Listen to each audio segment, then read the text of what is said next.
মঞ্চে আছেন সৈয়দ বিলাল হোসেন। ধন্যবাদ সবাইকে।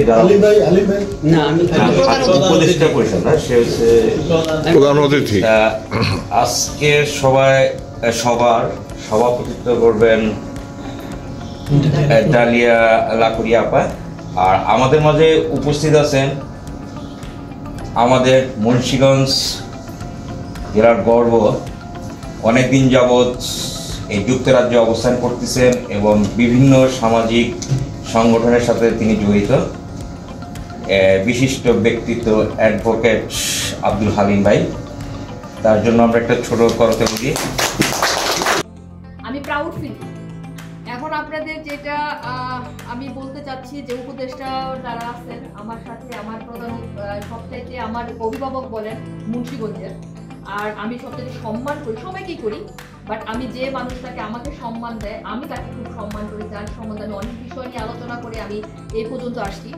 হালিম ভাইকে বলবো যে হালিম ভাই, আপনার প্রধান অতিথি হিসাবে আপনি মুরব্বী, যদিও আমাকে আপনারা দাঁড়া করাই দিচ্ছেন সভাপতিত্ব করার জন্য, কিন্তু আমার কাছে আপনার মতামতটা বেশি ইম্পর্টেন্ট। আপনি সবাইকে নিয়েই আজকে আমরা কমিটি করবো, আপনি তো সাথে থাকবেন এবং আপনারা উন্মুক্ত রাখবেন সবাই গ্রুপ করবেন, এই জিনিসটা আপনাদের কাছে বলবো। আর আসি লাস্টে তো আমি ব্রিফিং দিব।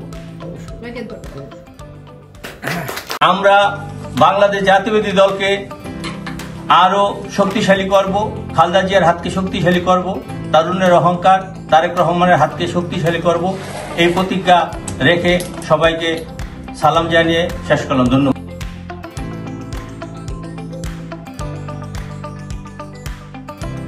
ভাই এবং জাকির ভাই, আপনারা আপনাদের মানে সুসংগঠিত করে আপনাদের দক্ষতা অনুযায়ী সবাইকে নিয়ে ভালো মানে জাতীয়তাবাদী ফোরামকে এগিয়ে নিয়ে যাবেন।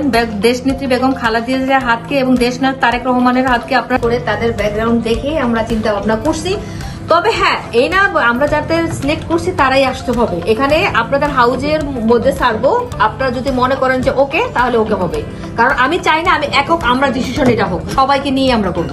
এবং যেহেতু আমার সাথে যোগাযোগ করে নাই, আপনাদের প্রত্যেকটা উপদেষ্টার সাথে যোগাযোগ করুন। আমার সাথে যোগাযোগ না, কিন্তু আমার কাছে আপনার মতামতটা বেশি ইম্পর্টেন্ট।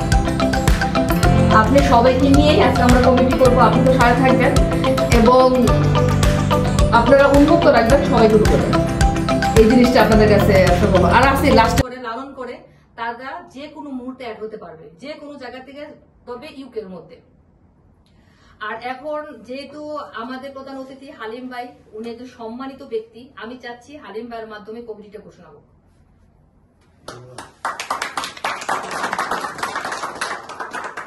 বিসমিল্লাহির রহমানির রহিম। ধন্যবাদ প্রধান উপদেষ্টা এবং আজকের সভানেত্রী এবং আমাদের ইউকে বিএনপির কর্ণধার প্রচার সম্পাদক, যার দীর্ঘদিন পরিশ্রম এবং ত্যাগ তিতিক্ষা, তার সময় অর্থ সবকিছু ব্যয় করে আজ 3-4টা মিটিং করে সবার সাথে টেলিফোনে আলাপ আলোচনার ভিত্তিতে একটা গণতান্ত্রিক উপায়ে সাংগঠনিক প্রক্রিয়া বজায় রেখে সমস্ত উপস্থিতদের মতামতের ভিত্তিতে একটি কমিটি সিদ্ধান্তে উপনীত হয়েছে এবং এই কমিটি মুন্সিগঞ্জ জেলা জাতীয়তাবাদী ফোরাম ইউকে নামে প্রতিষ্ঠিত হবে এবং এরা কার্যক্রম করবে। তবে কমিটির রুল রেগুলেশন বলছে, এখন সকলের সিদ্ধান্তে যেই একমত হয়েছে সেটা আমি জাস্ট করে শোনাচ্ছি। এখানে সভাপতি পদে নির্বাচিত হয়েছেন সকলের সর্বসম্মতিক্রমে শমশের আকবর পলাশ। সিনিয়র সহসভাপতি নির্বাচিত হয়েছেন আফম হামিদুল্লাহ সুমন।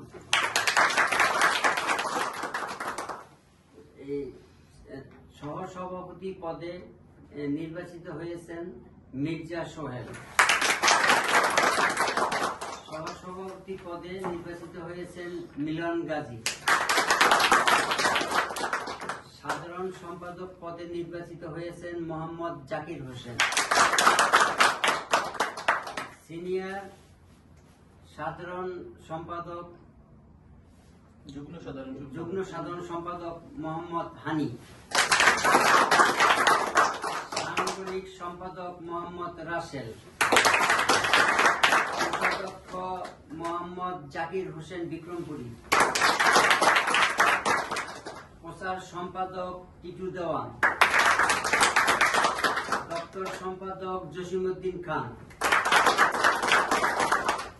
সম্মানিত সদস্য হয়েছেন শেখ আবুল কালাম, সম্মানিত সদস্য গাজী মুরাদ, সম্মানিত সদস্য শেখ নোমান,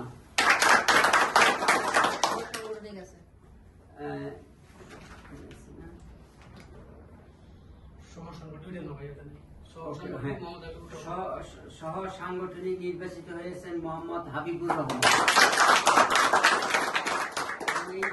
কমিটি আংশিক ঘোষণা করা হইল।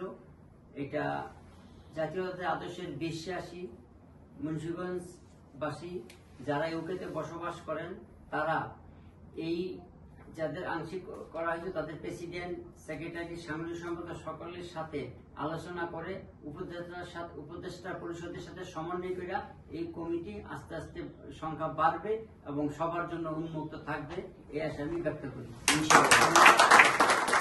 এই কমিটির মেয়াদ 2 বছর, আজকে থেকে শুরু হলো 2027 এর আজকে কত 19 আগস্ট, 20 আগস্টে শেষ হয়ে যাবে।